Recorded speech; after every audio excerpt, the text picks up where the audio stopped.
Buen día, doctora. Soy Rafael Alvarado de Química Analítica y el día de hoy voy a hablar acerca del método gravimétrico y el método volumétrico.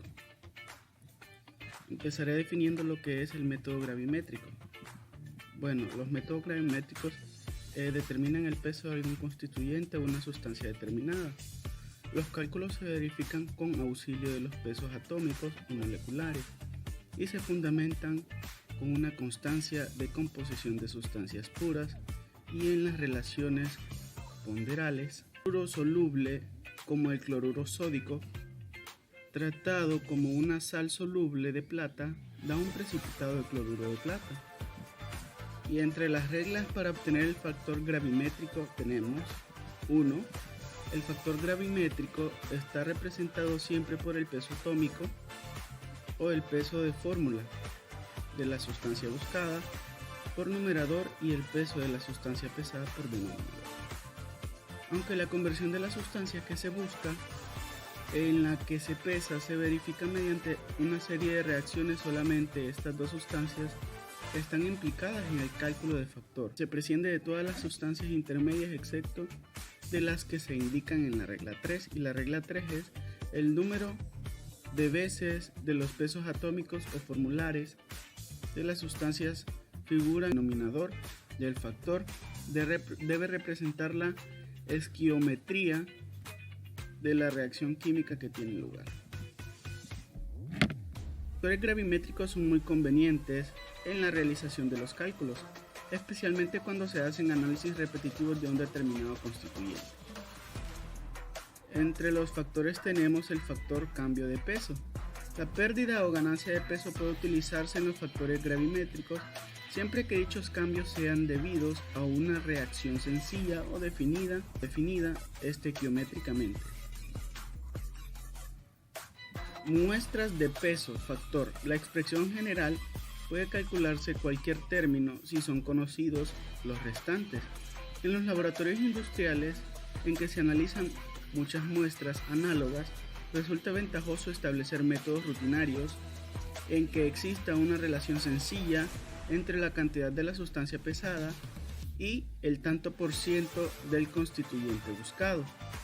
De esta forma, resulta despreciable el tiempo necesario para realizar los cálculos a partir de los datos analíticos. Cálculos referidos de la muestra seca.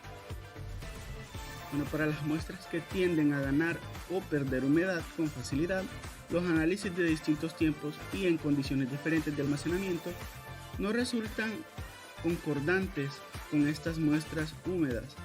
Pueden seguirse los procedimientos: 1. Dejar secar la muestra al aire hasta constancia de peso, y 2. Dejar secar la muestra en una estufa a menos de 110 grados centígrados. Y este es el procedimiento habitual, el que más se usa. Determinaciones indirectas. Algunos pares de sustancias difíciles de separar pueden determinarse indirectamente si cumplen con las siguientes condiciones.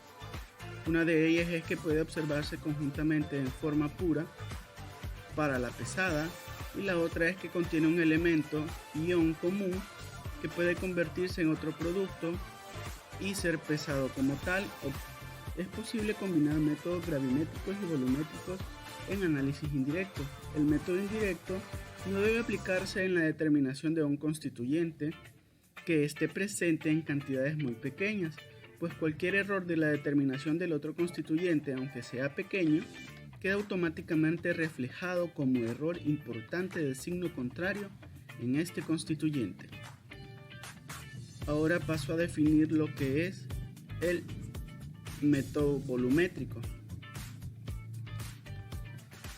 En el análisis volumétrico, la cantidad de sustancia que se busca se determina de forma indirecta midiendo el volumen de una disolución de concentración conocida, que se necesita para que reaccione con el constituyente que se analiza o con otra sustancia químicamente equivalente.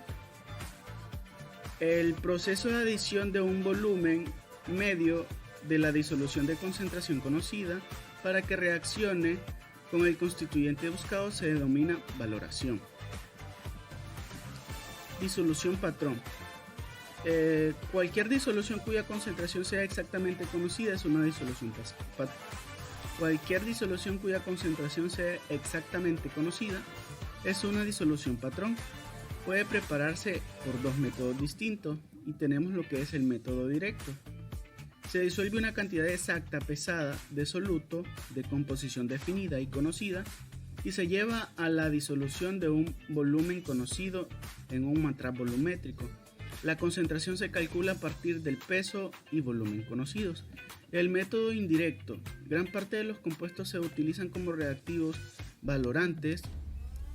No pueden considerarse como patrones primarios, por lo que sus disoluciones no pueden prepararse por el método directo. El punto final de la valoración se aprecia por un cambio brusco de alguna propiedad del sistema reaccionante estimado mediante un indicador. Este cambio debería presentarse idealmente en el momento en que se haya añadido una cantidad de reactivo equivalente a la sustancia buscada, es decir, el punto estequimétrico de la reacción. También tenemos algunos requisitos fundamentales para que un proceso sea aplicado en un método volumétrico. Para que un proceso sea susceptible, debe ser aplicado en un método volumétrico y deben cumplir un cierto número de exigencias. Entre ellas tenemos que la reacción entre el constituyente buscado y el reactivo debe ser sencilla. La reacción sirve de base a los cálculos y la reacción debe ser estequiométrica. Los cálculos a efectuar con los datos exigen una reacción definida y la reacción debe ser rápida, como objeto de la valoración pueda realizarse en poco tiempo. Patrones primarios.